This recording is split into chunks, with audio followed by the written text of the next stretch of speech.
Hi, this is Emily with Whale of a Sale. This video is going to help you get started. I know you probably just registered, you're kind of feeling overwhelmed, don't know where to begin, so hopefully this video will help you with that process. So first things first, start finding hangers.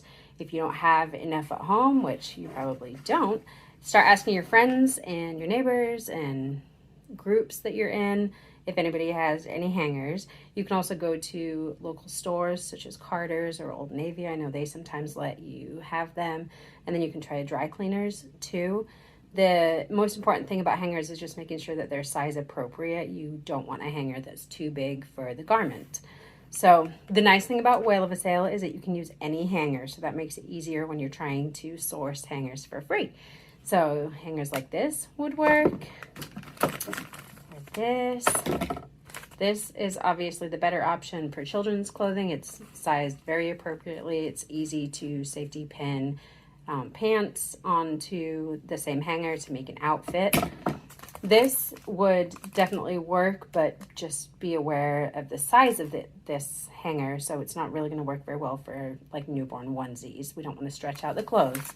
So keep that in mind when you're sourcing your hangers. But start working on finding hangers. And then here's my handy dandy box of supplies. I keep them in here when I get done so that then next sale I just have to go find my box and all of my supplies are right there when I need them. So I'm going to show you what I keep on hand to help me tag successfully. So first of all, I have two kinds of tape. So I have packing tape and painter's tape. You're definitely going to want painter's tape if you have books or puzzles or games to sell, because we want a tape that can be removed easily when the shopper gets home and they're taking off that tag, the price tag. We don't want the packaging to rip. So painter's tape is definitely your best friend for that. Packing tape works well to secure tags on all other items. It can also be used in other places too, and we'll get to that in another video. Ziploc baggies, various sizes. You probably already have them hanging around your house. These are good for toys, for keeping little pieces together. You can then go ahead and zip tie them to the toy. Zip ties are great. I use a lot. I don't use this many, but this package of multiple sizes on Amazon is really cheap. And you'd be surprised with the sizes that you do end up actually using. So like this tiny size, I usually use for shoes, to pair shoes together, or to attach two hangers together if I'm putting two outfits together. The big ones you could use to attach toy pieces together, or if you have the Ziploc baggie full of pieces that go with the toy, you can then Ziploc that baggie to the toy itself. So these, like I said, I find these on Amazon and they're relatively inexpensive. Safety pins. This is also an Amazon purchase. I found it to be the cheapest place.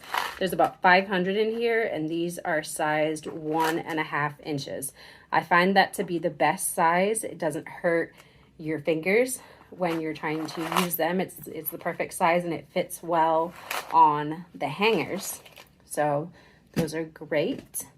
And then I like to keep a pair of scissors around because I'm going to be cutting tags and cutting zip ties.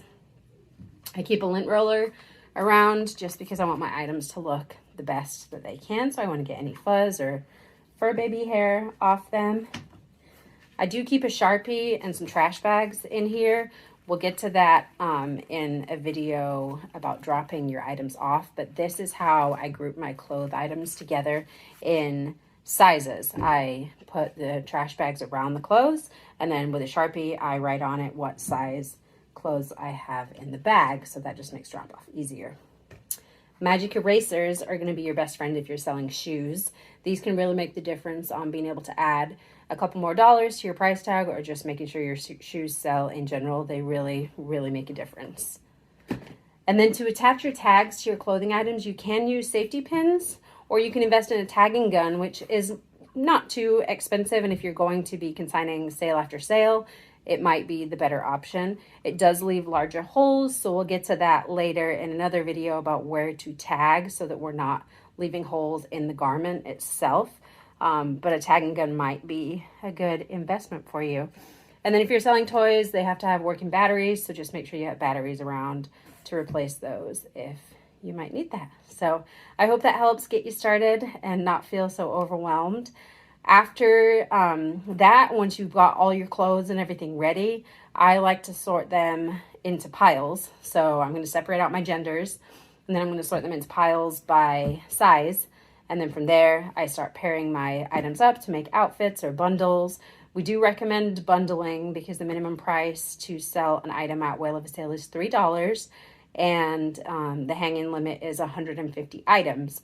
So you can put 2 items together on a hanger. So you could have a t-shirt, and then you could safety pin and attach a pair of pants to make an outfit on one hanger, and that would only count as 1 item. So that's going to maximize you getting the most number of items into that 150 count that you can. So yeah, I hope that was helpful. Let us know if you have any questions.